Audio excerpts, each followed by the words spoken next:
আমার নাম লাভলি, মতলব দক্ষিণে উত্তরে। আমার ছেলে তো বিভিন্ন জায়গা ময়লা জায়গার ভিতরে গিয়ে বেশি ঘোরাফেরা করে আর কি, যেখানে চিপসের কাগজ বোতল ওগুলা মানে ময়লা জায়গা নাকি গাছের ডালা মালা ভেঙে চুরে আনে টানে। পরে ফেসবুকে পাই এখানে আসলাম, মানে ডাক্তার দেখানোর পরে আর কি ময়লা জায়গাটা একটু কমেই যায়, বেশি দূরে কাগজ টাগজ টোকাইতে যায় না।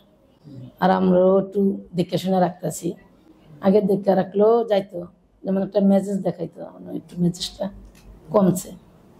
জীবনাল হসপিটালে ডাক্তার ইমাম হোসেন। সমস্যা বলছে ও কথা কইতে পারে না, তারপরে হাতে ভাত খায় না।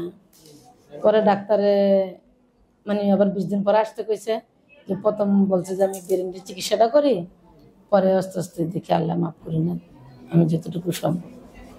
আবার যেমন আগে মা কইছে, মানে মা শব্দটা একটু ক্লিয়ার আগে থেকে হয়েছে, মামা শব্দটা ক্লিয়ার হয়েছে। আগে একটু ব্যতিক্রম ছিল, ময়লা টলা থাকলে তো একটা মানুষের কিরকম থাকে, ওটার থেকে একটু 20-22 দিন একটু পরিবর্তন হয়েছে।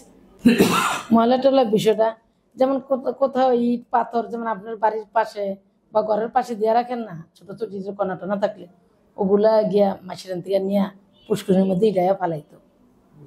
তারপর চিপসের কাগজ মনে করেন এক এলাকায় না পাইলে আরেক এলাকায় যাইব টোকাইতে। তারপরে বোতল এটি পাইলে উঠি টোকায় উঠি চিরা, দাঁতে দিয়ে চিরা ফালে বাড়িতে। কিন্তু এটা ময়লা নাকি আর এটা বিষয় ছিল না, মানে টোকানিটা বন্ধ হয়েছে। হ্যাঁ, রাগটা একটু বেশি ছিল আগে, মানে মানে বান্ধা রাখলেও যাইতো গা, পরি দিলেও যাইতো গা, মানে রাগটা একটু আগের থেকে মানে অর্ধের বেশি কন্ট্রোল হয়েছে আর কি। হ্যাঁ না, এখন যদি বলি যে বাবা, যেমন আগে আরো কিছু বললো সে যাইতো গা, আমার কথা শুনতো না।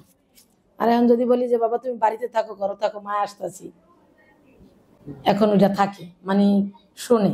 আর আগে কিন্তু হাজারও বললো, যেমন আমার দেখছে এটার বাইরে গেছে আমার সাথে সাথে যাইতো গা। আর এখন যদি আমি বলি যে তুমি এনে পয়সা থাকো, মা আসতেছে, সেটা শুনি না, আগে কথা শুনতাম।